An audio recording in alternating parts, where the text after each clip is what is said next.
የተወደዳችሁ የክርስቶስ ቤተሰቦች እንደምን ከረማችሁ? እንደምን ሰነበታችሁ?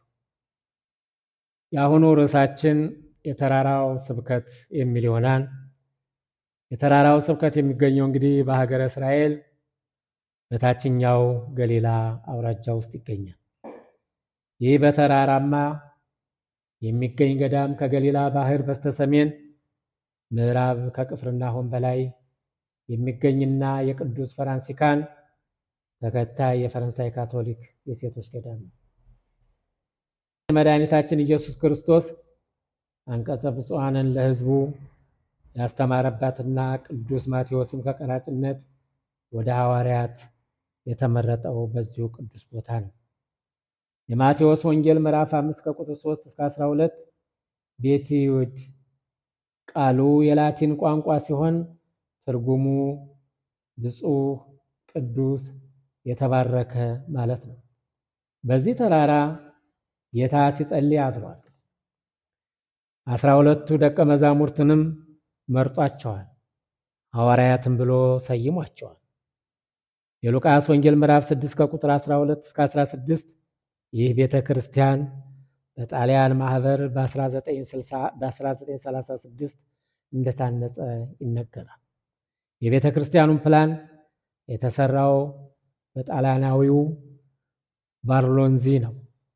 የቤተ ክርስቲያኑን ቅርጽ 8 ማዕዘን አለው። ይኸውም ጌታ ያስተማረውን 8ቱን አንቀጸ ብፁዓንን ያስታውሳል።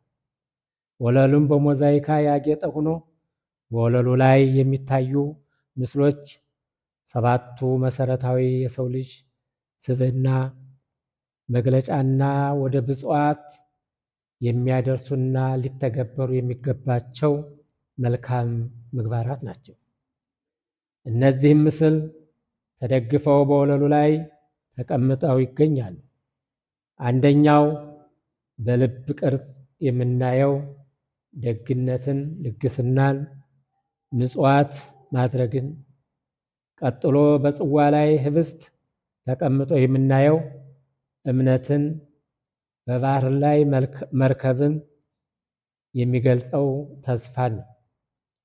የሚዛን ስዕሉ ፍትሐዊነት፣ እባብ የተጠመጠመበትና የሰው ምስል የተሸከመው ዱላ መሰል የሚመለከተው ታማኝነትን፣ ቤተ መንግስት ላይ ባንዲራ ምስል የሚታይበት ጽናትን ነው እና የመጨረሻው በላቲን ቋንቋ የተጻፈ እግዚአብሔርን መውደድ የሚል ትርጉም ያላቸው ናቸው።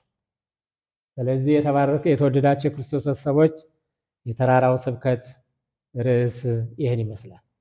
ሰላም ሰላም።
ነቢያትን ትንቢት ሲያናግር የኖረ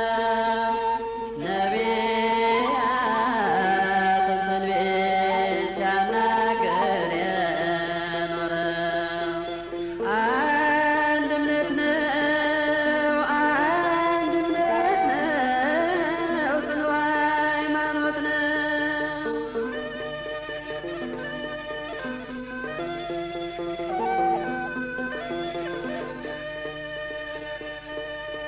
አብረ